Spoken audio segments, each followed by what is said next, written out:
Primeira carta do apóstolo Pedro, capítulo de número 3.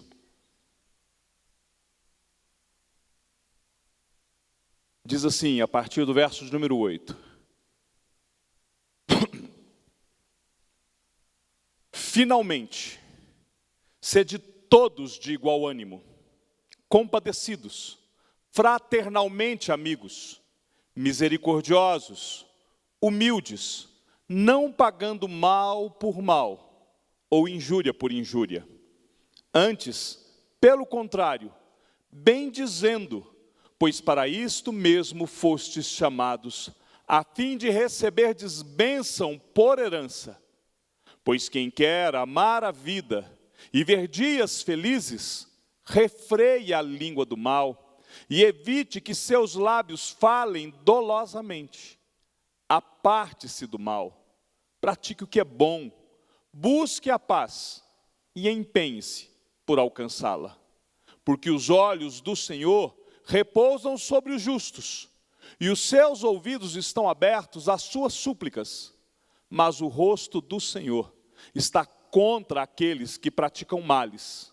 Ora, quem é que vos há de maltratar, se fordes zelosos do que é bom? Mas, ainda que venhais a sofrer por causa da justiça, bem-aventurados sois, não vos amedronteis.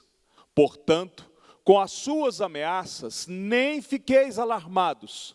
Antes, santificai a Cristo como Senhor em vosso coração, estando sempre preparados para responder a todo aquele que vos pedir razão da esperança que há em vós, fazendo-o, todavia, com mansidão e temor, com boa consciência, de modo que, naquilo em que falam contra vós outros, fiquem envergonhados os que difamam o vosso bom procedimento em Cristo. Porque, se for da vontade de Deus, é melhor que sofrais por praticardes o que é bom, do que praticando o mal. Pois também Cristo morreu uma única vez pelos pecados, o justo pelos injustos, para conduzir-vos a Deus, morto, sim, na carne, mas vivificado no Espírito, no qual também foi e pregou aos espíritos em prisão, os quais noutro tempo foram desobedientes quanto à longanimidade de Deus aguardava nos dias de Noé, enquanto se preparava a arca, na qual poucos, a saber, 8 pessoas, foram salvos através da água, a qual, figurando o batismo, agora também vos salva, não sendo a remoção da imundícia da carne, mas a indagação de uma boa consciência para com Deus, por meio da ressurreição de Jesus Cristo, o qual, depois de ir para o céu, está à destra de Deus, ficando-lhe subordinados anjos e potestades e poderes. A palavra de Deus, ela traz em diversas partes dela algumas grandes verdades em resumo. Por exemplo, Salomão, ele resume todo o ensino humano em Eclesiastes capítulo 12, verso de número 13. De tudo o que se tem ouvido, a suma é: teme a Deus e guarde os teus mandamentos, porque isto é o dever de todo homem. Um outro resumo que também é apresentado é Paulo, quando ele apresenta o resumo do cumprimento da lei, em Romanos capítulo 13, do verso 9 até o verso de número 10. Por isto, não adulterarás, não matarás, não furtarás, não cobiçarás. E se há qualquer outro mandamento, tudo nessa palavra se resume: amarás o teu próximo como a ti mesmo. O amor não pratica o mal contra o próximo, de sorte que o cumprimento da lei é o amor. O apóstolo Tiago traz um resumo a respeito do conceito de religião, quando ele diz que a religião pura e sem mácula para com o nosso Deus e Pai é esta: visitar os órfãos e as viúvas nas suas tribulações e a si mesmo guardar-se incontaminado do mundo. Já o apóstolo João, ele resume a doutrina da salvação na primeira carta de João, no capítulo 5, versículo 12. Aquele que tem o Filho tem a vida, aquele que não tem o Filho de Deus não tem a vida. O apóstolo Pedro, nesse trecho que nós lemos, ele trata a respeito do resumo da vida cristã vivida na prática.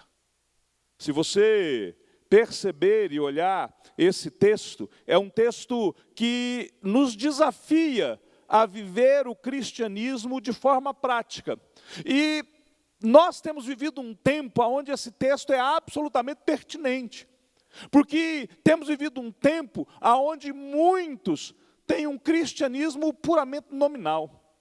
As pessoas têm deixado de lado o viver a essência do cristianismo e têm vivido um cristianismo teórico.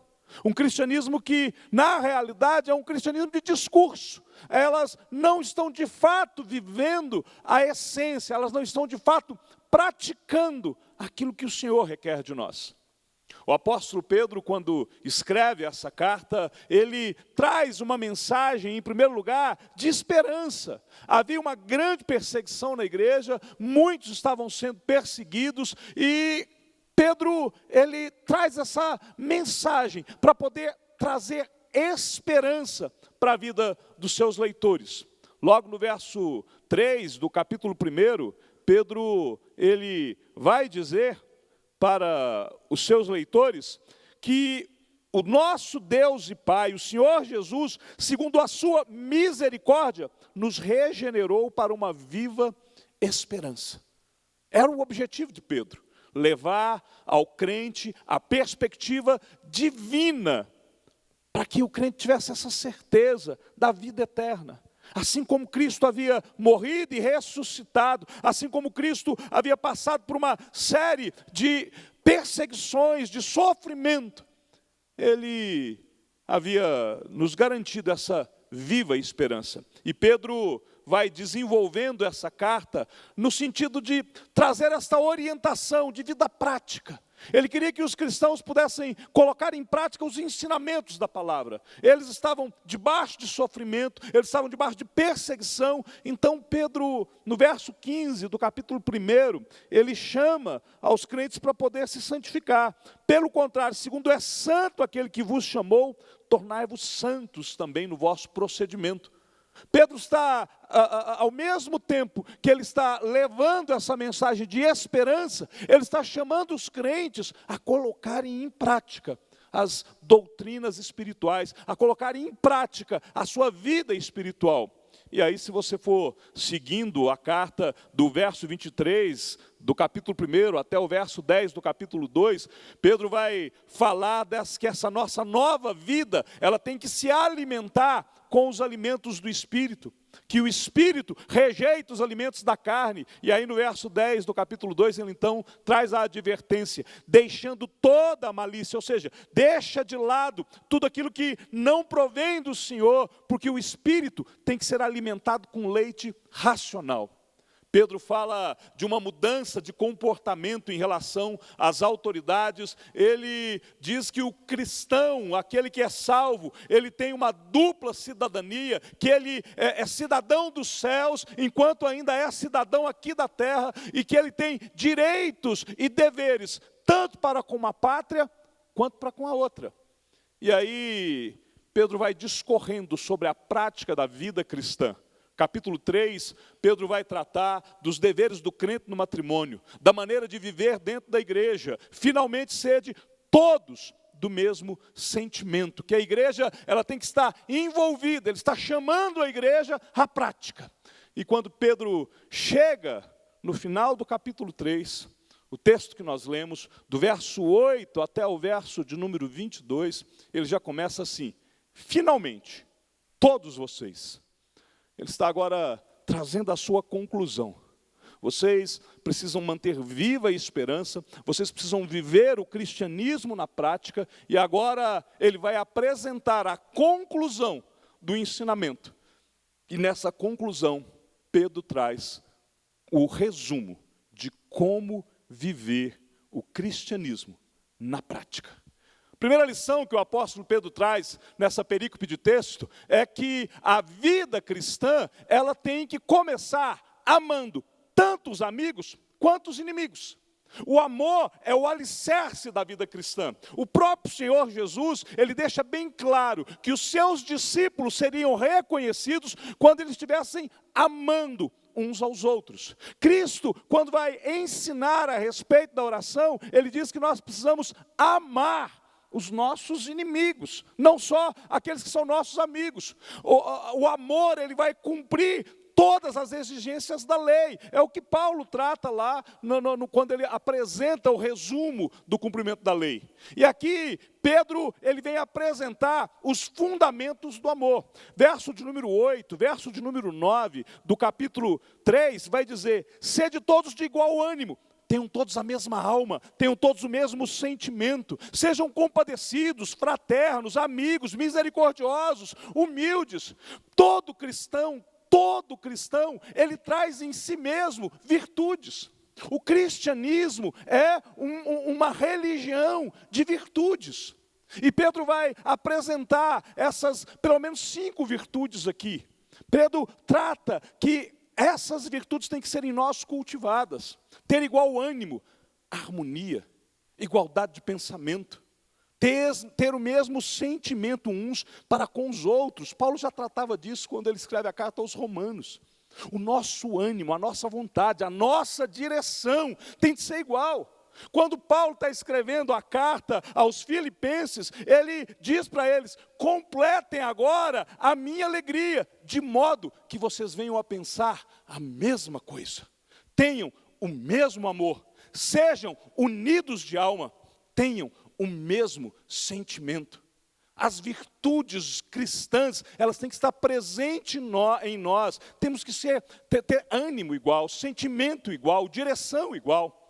E Pedro ainda continua: compadecidos. Nós temos que ser simpáticos uns aos outros. Nós temos que revelar simpatia uns pelos outros, alegrar com a alegria do outro, chorar com a tristeza do nosso próximo. É isso que a palavra vem nos ensinar, termos igual ânimo, sermos compadecidos uns com os outros, fraternalmente amigos.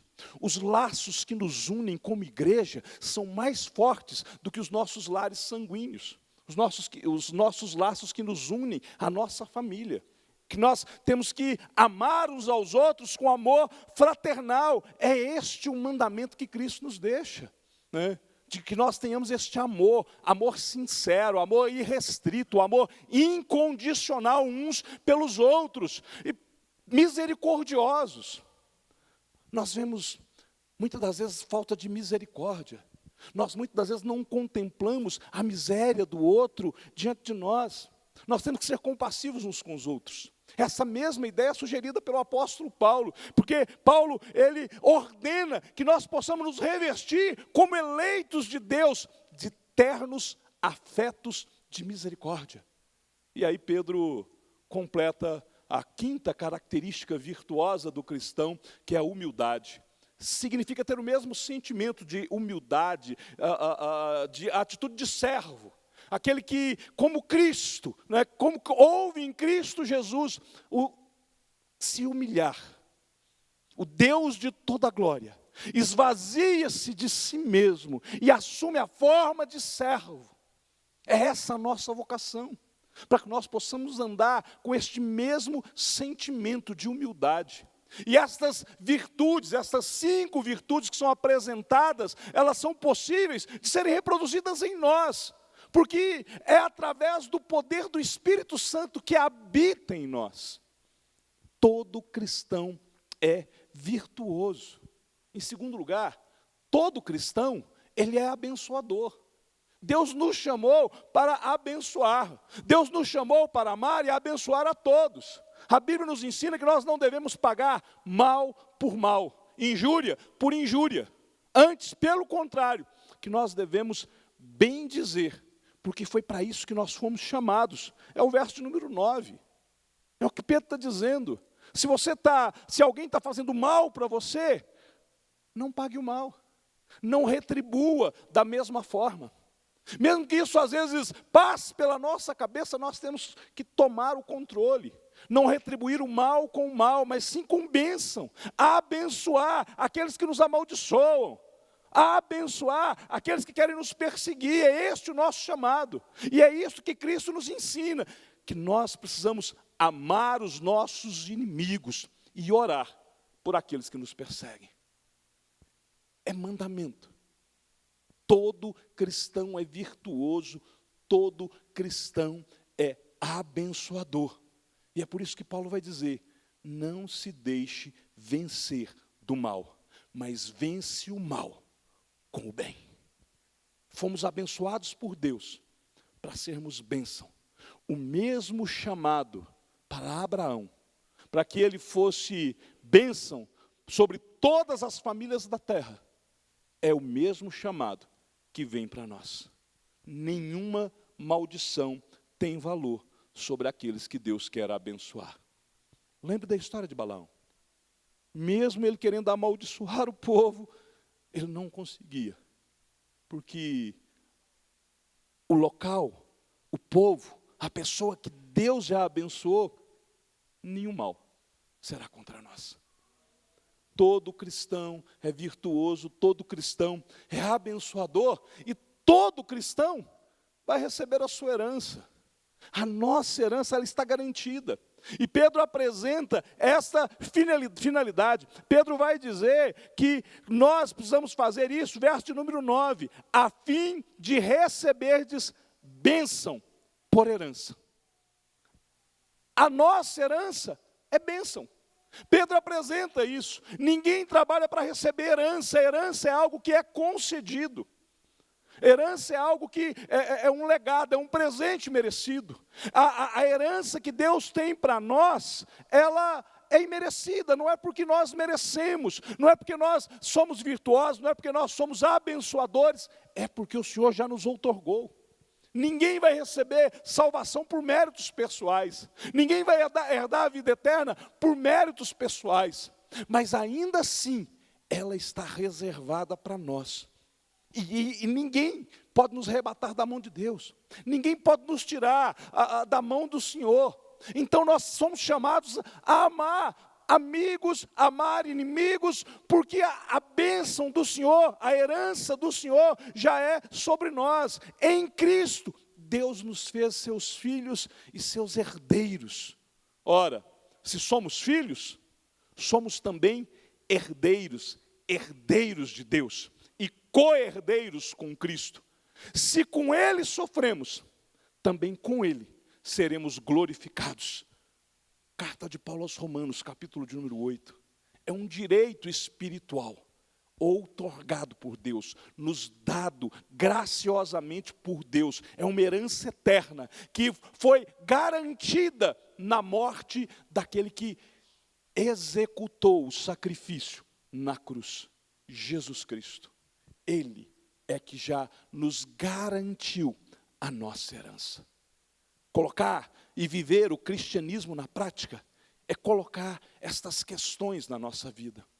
E aí, enquanto hoje eu estava estudando e preparando a mensagem, eu comecei a fazer algumas perguntas.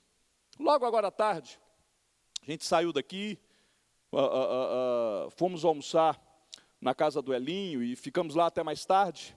Quando eu voltei, eu sentei e comecei a estudar e a me preparar, e eu comecei a me fazer algumas perguntas, como que isso pode ser vivido? E aí, algumas perguntas para você trazer para a sua vida. Você tem amado os seus irmãos? Mas amado de fato e de verdade, não somente por palavra. Você tem amado os seus inimigos? Há inimigos, e você tem os amado? As pessoas, quando olham para você, elas veem na sua vida o fruto do Espírito Santo. Você tem sido bênção na vida de outras pessoas? Como que você tem aplicado este mandamento? Como você tem vivido o seu cristianismo? Como que você tem, de fato, expressado o amor? O apóstolo Paulo diz que agora permanecem a fé, a esperança e o amor. E ele diz que destes três, o maior é o amor.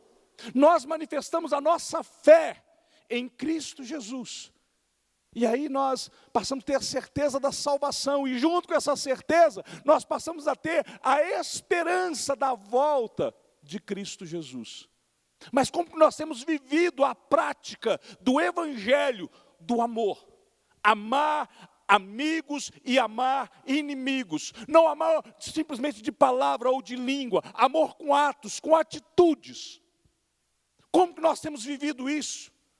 Como que nós temos trazido isso para o nosso dia a dia? Pedro continua seguindo aqui o texto, e ele vai dizer que nós também precisamos amar a própria vida. Ele vai colocar isso para nós. Pedro cita um trecho do Salmo 34, pois quem quer amar a vida e ver os seus dias felizes, refreie a língua do mal, evite que seus lábios falem dolosamente, aparte-se do mal, pratique o que é bom, busque a paz, empenhe-se por alcançá-la. O sofrimento, ele faz parte da vida cristã. Aliás, não só da vida cristã. O sofrimento, ele faz parte da vida de qualquer pessoa. Todos sofrem. O Senhor Jesus chega a dizer, nós precisamos olhar isso como uma promessa, que no mundo nós teremos aflições, há sofrimento. Mas o sofrimento não pode nos levar a desistir da vida. Muito pelo contrário, nós temos que amar a vida, nós temos que tomar a decisão de amar a vida e de que há felicidade em cada dia que Deus nos dá. Todos os dias são o dia que o Senhor fez para nós. Hoje é o tempo de alegria, hoje é tempo de salvação, hoje é o tempo de viver a vida que Deus tem para nós. E é por isso então que nós precisamos dizer como salmista: bendirei o Senhor em todo o tempo. Está passando por aflição? Bendiga ao Senhor. O seu louvor deve estar sempre nos seus lábios. Está doendo? Louve ao Senhor. Glorie-se nas suas próprias tribulações. Dias felizes não significam dias sem sofrimento, dias sem tribulação. Todos os dias de nossa vida são acompanhados por sofrimento, por tribulação, mas também são acompanhados pela bondade, pela misericórdia do Senhor que nos persegue. Em cada dia de nossa vida, nós temos essa certeza de que a nossa herança já está garantida, de que a bênção maior já nos está garantida. Ame a sua vida, viva a sua vida com amor. Este é o dia que o Senhor fez, nos regozijemos nele, nos alegremos nele. Cada dia que nós temos é um presente de Deus, e nós podemos nos alegrar, nós podemos nos regozijar, nós precisamos amar a vida, porque foi o Senhor que nos deu essa vida, é o Senhor que nos entregou. Então, para que nós possamos evitar infelicidade, a primeira coisa que nós temos que fazer é abolir maledicência. Aparta-te do mal. Pratique o bem. Persiga a paz. Lembre-se dessas verdades. A Bíblia, versículo de número 12, Pedro vai dizer que os olhos do Senhor repousam sobre os justos, e os seus ouvidos estão abertos às suas súplicas. E aí nós gostamos disso. Mas Pedro continua: o rosto do Senhor está contra aqueles que praticam males. De novo, Pedro faz uma citação do Salmo 34. E ele traz essas certezas maravilhosas. A primeira certeza é que Deus vê as nossas tribulações. Então, ame a sua vida e enfrente as suas tribulações. Como eu já disse, tribulação faz parte da vida. Elas são designadas por Deus. Elas devem ser esperadas pelos crentes. Todos nós enfrentamos dores. Todos nós enfrentamos sofrimentos. Todos nós enfrentamos tribulações. Um dos grandes males que tem acontecido no cristianismo dos nossos dias é um cristianismo triunfalista, aonde o crente não enfrenta sofrimento, aonde o crente não enfrenta dor, aonde o crente não enfrenta problema. Este cristianismo é o cristianismo tabajara. Seus problemas acabaram, mas não é o cristianismo bíblico. Porque Jesus Cristo enfrentou sofrimento. Os apóstolos enfrentaram sofrimento. Grandes homens de Deus na história enfrentaram sofrimento. Grandes mulheres de Deus na história enfrentaram sofrimento. Por que que o sofrimento não vai também nos alcançar? Por que que nós também não vamos enfrentar tribulações? Nós vamos caminhar, é nesta certeza que Deus vê as nossas tribulações e no Senhor nós podemos enfrentá-las. Deus vê e conhece as nossas lutas e é por isso que nós devemos enfrentar as nossas tribulações com fé e com esperança, porque nós cremos na manifestação da glória de Deus e nenhuma tribulação vai além desta data. Todo o nosso sofrimento, ele tem uma data marcada para acabar. E a nossa alegria, ela é eterna. Ela jamais passará. Nós estamos sustentados em Deus. Deus vê nossas tribulações. Então, nós vamos enfrentar as nossas tribulações, mas sabe como? É de joelhos, porque Deus ouve as nossas orações. Recorra a Deus em oração. Quando nós enfrentamos tribulação, nós temos que recorrer a Deus em oração. O sofrimento nos empurra para a oração. De vez em quando, eu creio que o Senhor permite alguma tribulação sobre nós, algum tipo de sofrimento. Não é todo, mas de vez em quando. É como que o Senhor quer nos dar um chacoalhão e nos chamar a atenção e falar: ei, acorda. Você está se esquecendo de que você não é nada, de que você é pó e cinza, de que você precisa da minha ação. Recorra a Deus, seja conhecido diante de Deus a sua súplica, a sua oração. Nós temos a garantia de que a oração de um crente aflito jamais deixará de ser ouvida. Talvez a resposta não seja de acordo com o nosso desejo. Talvez a resposta não seja exatamente aquilo que nós estamos buscando. Mas o Senhor ouve a oração de todo crente fiel. Deus vê nossas tribulações, Ele ouve as nossas orações. Mas os nossos inimigos, eles têm que enfrentar o Senhor. Entregue a tua causa ao Senhor. Há um livro, eu acho que eu já citei ele aqui, é um livro de Tozer, A.W. Tozer, 5 votos para obter poder espiritual. É um bom livro. Trata de uma prática, de vida prática cristã. E um dos votos é: nunca se defenda. Se você está passando por problema, se você está passando por alguma injustiça, não se defenda. Entregue a tua causa nas mãos de Deus. Deixe o Senhor ser o seu defensor. É Deus que vai lidar com os nossos inimigos.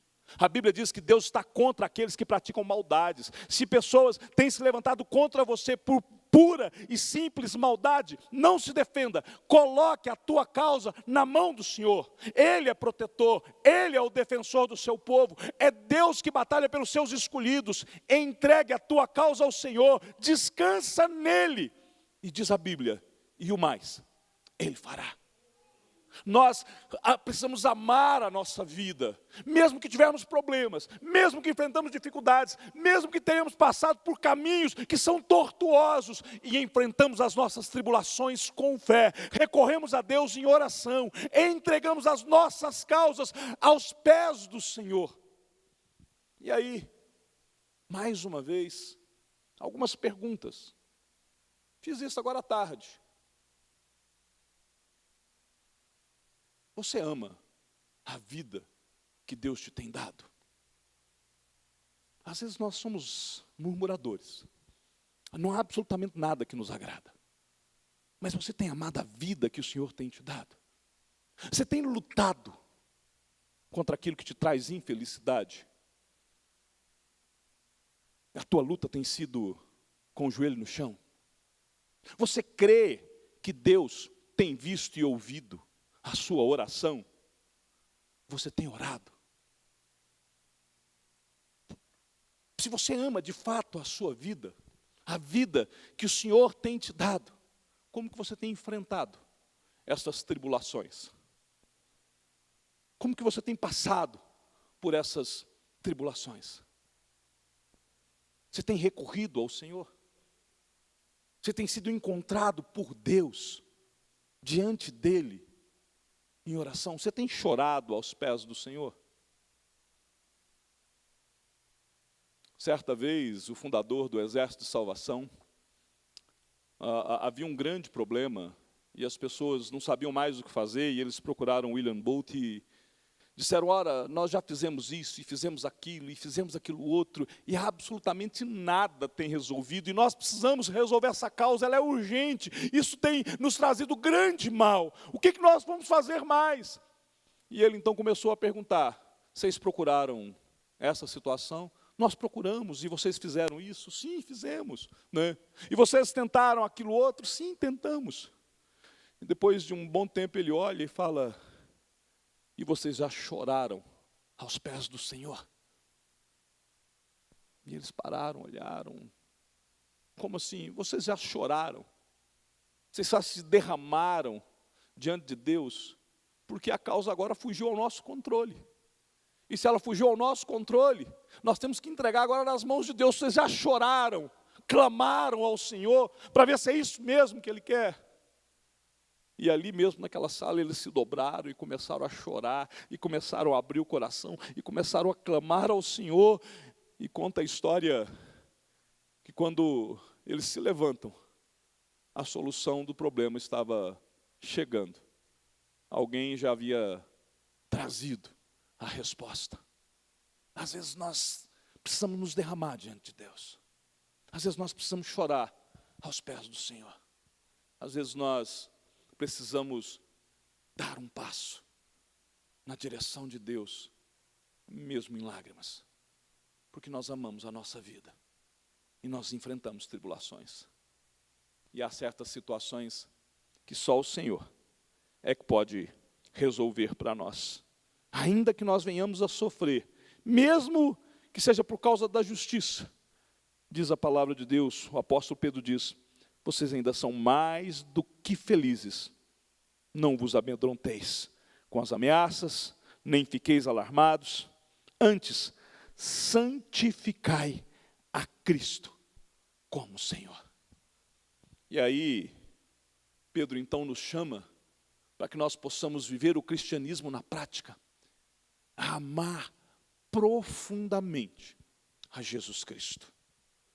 A palavra que Pedro usa aqui é hagiazo. Separe-se. Separe Cristo. Tire Cristo. Coloque Cristo num local especial, como o Senhor da sua vida. Lembra que Pedro está escrevendo essa carta para uma igreja que estava debaixo de perseguição? Para crentes que estavam sofrendo perseguição e perseguição por causa da fé. Nós, louvado seja o nome do Senhor, aqui no Brasil nós não sabemos o que é isso, ser perseguido por causa da fé. As tribulações que enfrentamos por causa da fé aqui não pode nem ser chamado de tribulação. Enfrentamos, às vezes, pequenas coisas, e são coisas tão mínimas que quando nós olhamos o que acontece em algumas partes do mundo, nós até nos envergonhamos daquilo que nós falamos que é sofrimento, né? Mas Pedro não, Pedro está escrevendo para uma igreja que está realmente sofrendo, para uma igreja que está debaixo de perseguição. E ele orienta esses irmãos que mesmo no sofrimento, ele devia ser zeloso na prática do bem. Ele, mesmo neste sofrimento, ele não podia abandonar o seu compromisso com Cristo. Ainda que o sofrimento fosse por causa exatamente do compromisso com Cristo, Pedro orienta que eles deveriam se manter firmes na fé. E isso seria uma bem-aventurança. Isso seria algo para trazer muita alegria, muita felicidade. Ainda que venhais a sofrer por causa da justiça, bem-aventurados sois. Então, aqueles que estão passando por aflição, aqueles que estão sofrendo, eles têm que tomar algumas atitudes. E a primeira atitude que nós tomamos é não temer os nossos adversários. Se temos adversários, nós não temos que temer. Não vos amedronteis, portanto, com as ameaças. Pedro traz de novo aqui agora uma repetição, no caso agora de Isaías. Não temais o que ele teme, nem tomeis isso por temível. Não fiquem perturbados por causa deles, nem por causa das suas ameaças. Não é porque estamos sendo ameaçados, não é porque nós temos adversários, não é porque há pessoas contra nós, que isso vai colocar medo no nosso coração. Nós só tememos uma coisa, o cristão só tem um tipo de temor, é o temor a Deus. É isso que nós tememos. Aquele que pode condenar a nossa alma ao inferno. Se há algo que nós precisamos resgatar nos nossos dias é o princípio do temor ao Senhor. Nós vemos hoje crentes que não temem mais a Deus, que se fiam na graça de Deus, e a graça do Senhor é maravilhosa, mas ainda assim, Ele tem o poder de condenar a nossa alma ao inferno. Ele tem todo o poder. Jonathan Edwards, num dos seus mais famosos sermões, Pecadores nas mãos de um Deus irado, ele usa uma ilustração de que nós estamos amarrados por um único fio, seguros na mão de Deus, e esta é a única coisa, um fio pequeno, que nos segura. E o Senhor pode romper este fio, e o Senhor pode cortar este fio, o Senhor pode largar este fio de acordo com a sua própria soberania. Somos pecadores, e é a Ele, é ao Senhor que nós tememos. Nossos adversários, as circunstâncias da vida, às vezes enfermidade, tribulação, não sei, isso não nos traz temor, isso não nos amedronta. Porque nós temos um Deus que está acima de todas as coisas, nós temos um Deus que é maior de qualquer tipo de problema, nós temos um Deus que pode resolver qualquer causa, se assim for da vontade dEle. Então, ame profundamente ao Senhor Jesus Cristo, e jamais tenha medo dos seus adversários. Mas reconheça em todo o tempo que Jesus Cristo é o Senhor e Rei da sua vida. Entregue a sua vida nas mãos de Cristo. Antes, santificai a Cristo como Senhor em vosso coração. Pedro faz de novo uma citação de Isaías, agora no verso 13, capítulo 8, verso 13. Santificar a Cristo no coração significa que nós temos que dar a Ele o trono da nossa alma, a direção da nossa vida.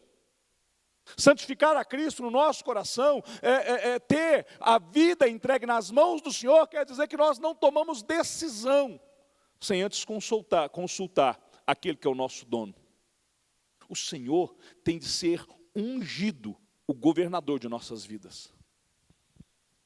Se Cristo não é o teu Senhor, Ele não é o teu Salvador. Ninguém pode se arvorar como salvo por Cristo Jesus, se não tem a sua vida dirigida por Ele. Então, entregue a tua vida nas mãos de Jesus Cristo. E tendo a tua vida entregue nas mãos de Cristo, cumpra o mandamento dEle. Seja testemunha de Cristo. Pedro vai dizer aqui que nós precisamos dar razão. O verso de número 15. Antes santificai a Cristo como Senhor em vosso coração, estando sempre preparados para responder a todo aquele que vos pedir razão da esperança que é em nós. Os perseguidores dos crentes daquela época queriam entender por que os cristãos tinham Cristo como Senhor. Por que eles não abriam mão do senhorio de Cristo? E Pedro ensina que eles tinham que estar sempre preparados para dar a resposta. Eles tinham que estar sempre preparados a testemunhar da sua fé. O objetivo é fazer com que Cristo seja exaltado e glorificado. Hoje de manhã, na escola dominical, eu chamei a atenção por um fato. A maior parte, a grande e imensa maioria dos membros de igrejas, jamais testemunharam de Jesus para outras pessoas. Não têm discípulos na fé, não frutificaram na fé. O que eles falam assim, eu evangelizei, ele entregou alguns folhetos. A maior parte dos cristãos não estão dispostos a ir na casa dos outros e testemunhar da sua fé, e dar razão da sua fé. Muitos têm vergonha. Eu tenho vergonha de ir e falar de Jesus, de compartilhar de Jesus com os meus amigos, de compartilhar de Jesus com os meus colegas. Tem muita gente que hoje já não faz isso, já não prega o evangelho. E é o grande mandamento do Senhor. Como que eu posso dizer que eu amo profundamente a Cristo se eu não me submeto à sua última ordem? Ide por todo mundo e pregai o evangelho a toda criatura. Santificar a Cristo como Senhor em nosso coração é abrir mão dos meus preconceitos, é abrir mão daquilo que eu entendo que pode me causar vergonha, é deixar Cristo me conduzir, é deixar o Senhor ser o Senhor dos meus passos, das minhas decisões, ser o Senhor da minha história. É viver o projeto que Deus tem para as nossas vidas. Verso de número 16 e 17. Verso 17, Pedro vai, porque se for da vontade de Deus, é melhor que sofrais por praticardes o que é bom, do que praticando o mal. A vontade de Deus, às vezes pode exigir que nós tenhamos algum tipo de sofrimento. A vontade de Deus, às vezes, pode permitir que nós enfrentemos perseguição. No verso 18 até o verso de número 22, Pedro apresenta Jesus como o exemplo perfeito de alguém que fez a vontade de Deus. Pedro apresenta Jesus como aquele que viveu o projeto de Deus. Alguém já disse com muita propriedade que Deus teve um único filho. E este único filho, ele o fez anunciador de boas novas. O único filho de Deus, aquele que morreu na cruz, foi o primeiro grande missionário da história. Foi o primeiro a anunciar o reino de Deus. Foi o primeiro a anunciar o próprio evangelho. O evangelho era ele mesmo. Ele era a expressão máxima da verdade.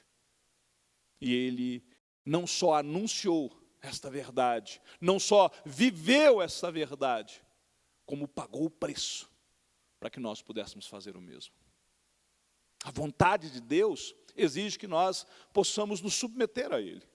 Jesus Cristo, Ele morreu, ressuscitou, voltou para o céu, está exaltado à direita de Deus, mas Ele virá e buscará a sua igreja.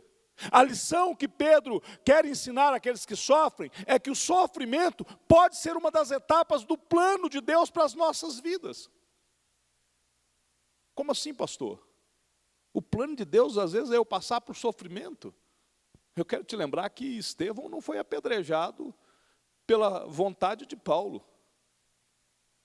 Era plano de Deus, o apedrejamento de Estevão, mesmo que nós não consigamos entender isso. Era plano de Deus que João Batista tivesse a sua cabeça decapitada. Era plano de Deus que Sadraque, Mesaque e Abednego passassem pela fornalha e saíssem de lá ilesos. Mas Tiago, o discípulo de Jesus, foi morto à espada. Segundo a tradição, o apóstolo Pedro foi crucificado de cabeça para baixo. Se você ler a galeria dos heróis da fé, você vai ver grandes homens de Deus sendo cerrados ao meio. A história nos mostra cristãos enfrentando bestas feras no Coliseu Romano. Às vezes, na nossa caminhada, há alguns percalços, há alguns tropeços, há algumas lutas que Deus colocou ali por algum motivo e que nós às vezes nem vamos entender esse motivo aqui. Mas para Pedro, Jesus é o maior exemplo de alguém que sofreu segundo a vontade de Deus. E aí no verso 18 ele vai dizer: pois também Cristo morreu uma única vez pelos pecados, o justo pelos injustos, para conduzir-vos a Deus. Morto, sim, na carne, mas vivificado no Espírito. Há uma série de verdades sobre a morte de Cristo. Ela foi voluntária, Cristo morreu voluntariamente. Ela foi única, ela não se repetirá nunca mais. Ela foi expiatória, foi no nosso lugar. A história contada hoje aqui, a do bode, né, é a morte de Jesus Cristo, é o preço pago pela nossa salvação. É o sangue de Jesus Cristo que nos liberta, que nos purifica de todo o pecado. E foi planejado, foi projeto de Deus para a vida de Cristo. Sabe quando? Antes da fundação do mundo. A morte de Cristo foi eficaz. E ela foi vitoriosa, porque ele venceu a morte. Então, sabendo de tudo isso a respeito de Cristo, nós somos desafiados, nós somos chamados a amarmos profundamente o Senhor. Eu não tenho que ter medo dos meus adversários, porque os meus adversários estão debaixo do controle de Deus. Porque a nossa vida, ela foi entregue nas mãos de Cristo, e Ele é o Senhor dela. Então, testemunhemos, anunciemos sempre a Jesus Cristo como Senhor. Mais algumas perguntas para que nós possamos refletir. Você fica feliz sendo obediente a Deus? Mesmo quando a direção de Deus é contrária à sua própria vontade? E você se submete à vontade de Deus? Você já aprendeu que após a batalha que virá a vitória, mas que há algumas batalhas que nós não contemplaremos a vitória, que às vezes nós enfrentaremos sem contemplar a promessa? Assim como Abraão não contemplou, só na eternidade. Viva o projeto de Deus na sua vida. E lembre-se, sempre, assim conhecemos o amor que Deus tem por nós e confiamos neste amor. Deus é amor, e todo aquele que permanece no amor, permanece em Deus, e Deus dele. Pedro apresenta este grande resumo da vida cristã: amar amigos e amar inimigos, amar a vida e amar a Jesus. E sendo Deus amor, o resumo da vida cristã é amar a todos, indistintamente e independente de qualquer circunstância ou situação. Seja um cristão de verdade, em palavra e ação. Mostre que Jesus está em seu coração.